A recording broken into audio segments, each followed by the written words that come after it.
Guard the house, okay, buddy? Good girl. You guard the house, okay? See you later. Grove Southeast.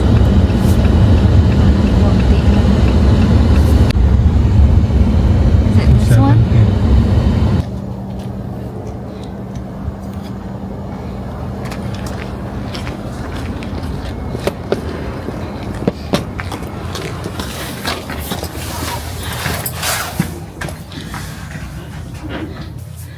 Nandito tayo sa 518 Seaton Grove, Southeast. Tingnan natin kung ano meron dito. Pero for townhouse, tingnan natin kung ano itsura. Yung garage na to is tandem garage yung tawag. Tapos doon sa labas, yung advantage na itong property na to, may full pad garage siya. So extension na itong garage. Kaya bali tatlo yung pwedeng malagay. Dalawa din sa loob ng garage. Tapos isa doon sa labas. Kaya bonus kumbaga. Papunta tayo ngayon dito sa taas. Okay na. Ayos. Sold na agad si Alex, oh. Sold na. See, mag-keep simple na lang tayo. May fireplace. Di ba? Tapos dito yung kumbaga living room.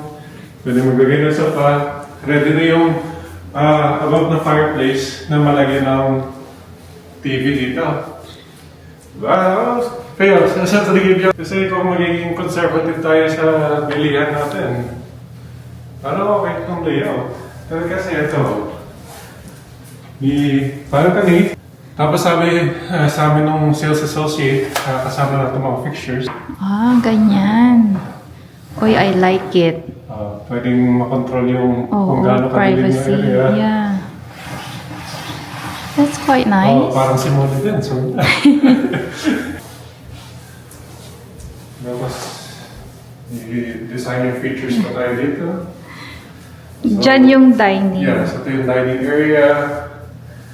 Nice size island din, no? Yeah? Uy, I like that they have option, no? For island. Yeah, so pwede maglagay ng dalawang pod dyan. Dito ka na mag-breakfast. Kalimutan mo na itong area na ito.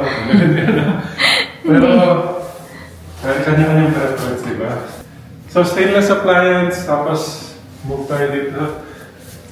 Yung design na, yung mga color selections nila, maganda din. Kasi, mahilig kami doon sa puti as much as possible. Medyo minimalist yung dating. Saka, nagre-reflect talaga ng ilaw yung puti para mukhang mas malaki yung space. Magandang range hood, stainless.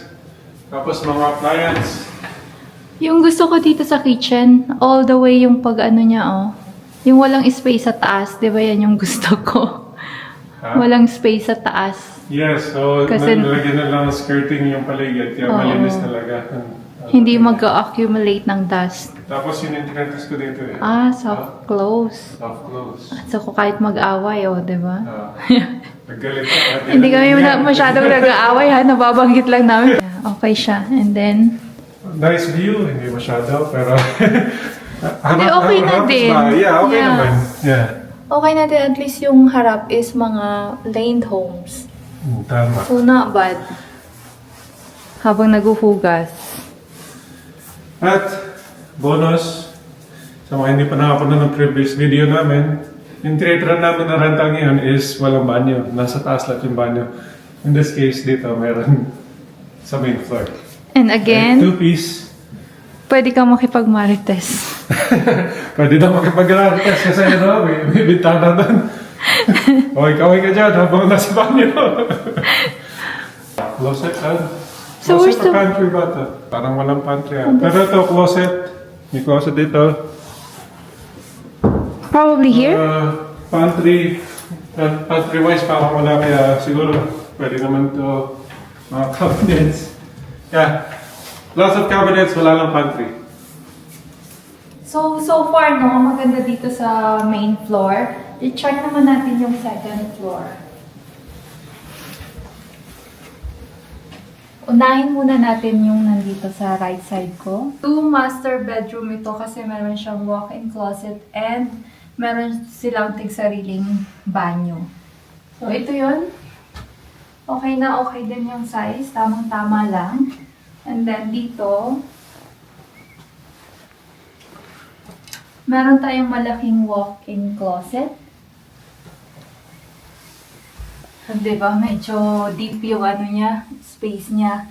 Kaya madaming malalagay ng mga damit. Tapos yung view mo dito is mga townhouses din.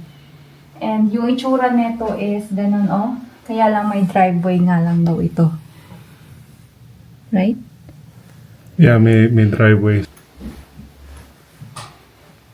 Hindi lang ako sure kung ito ba yung master bedroom, pero ito merong double sink din, tapos mga floating na cabinet. And stand-up shower ang nandito. Sa gilid, merong mga lagayan, which is good. So, dito naman yung hallway, tapos most likely, okay.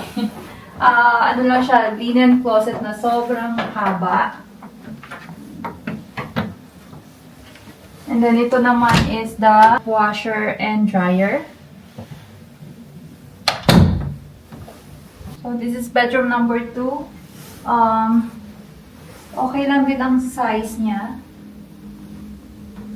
And, okay. So ito yung pangalawa. Yun talaga yung owner's room kasi walang double sink to.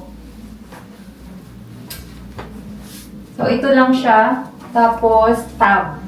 Yeah, Tub yung walang nandito. double sink pero tub siya. Yeah. So, tapos, meron ding space pa for linen and whatnot. And then, yung view mo is mga laned homes. Dito sa kwarto na to. Parang mas malaki yung kabilang side na closet. Oo, parang. Ito medyo tight na eh. Pero maganda siya, no? What do you Yeah. guys think? Townhouse, 2 bedrooms with own and suite. And then, 2-car garage. Well, tandem siya.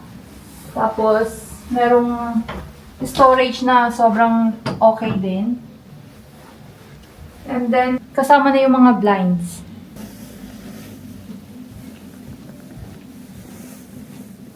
So far, Yeah, nasa good, na. no? Yeah. 450 nga lang itong townhouse na to.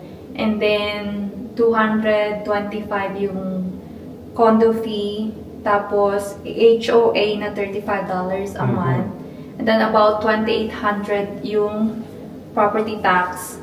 Parang medyo nakakainganyo. Kasi, ito yung ano namin, kung nabanggit na namin sa previous video, is, yun nga, may chance na hindi ma-approve to sa ranges na gusto namin at yung klase na house.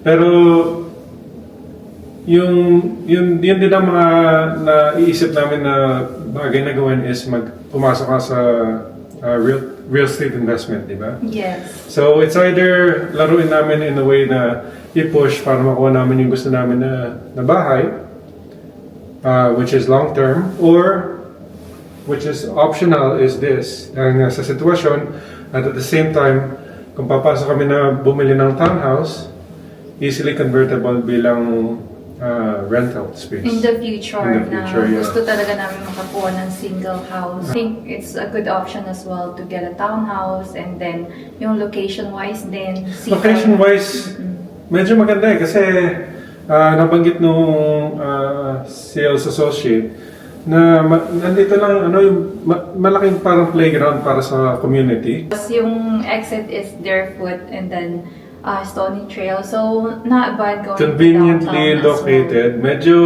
may distansya from here to downtown, which is, sabi naman is 20 minutes away. Kung mabilis daw takbo, pero well. Kung mabilis ang takbo. May mga hindi lang ako gusto, like yung pantry, wala. Tapos yung hindi gas range, pero may hood fan. So, that's like good. Yeah. Tapos yung space sa master bedroom is medyo naliitan ako. yeah. Pero it's a townhouse, For a townhouse, right? to be realistic lang kung ano yung talagang papasokan na titiran is smaller than an actual, di ba? Yung single home. Yes. And walang backyard, pero Yeah. at least tandem yung Yeah, garage. para sa akin talaga more of yung backyard din. Yeah. Wala. At the same time, yung space mo, yung green space na potential, wala din. So, wala kay Brie and then Yes. kay Rai. yeah. Kaya, things to consider. Pero sa ngayon, kailangan din namin kasi i-consider yung kung saan i-navigate kumbaga. Kung ano yung sitwasyon namin. Kung ano yung sitwasyon at dahil gusto namin kahit pa paano maka-take advantage ng market, kailangan namin i-consider itong mga options na to. So, let's check out another unit. So far, okay ito. Yeah. Yeah, until the next video. So I guess until next time, bye!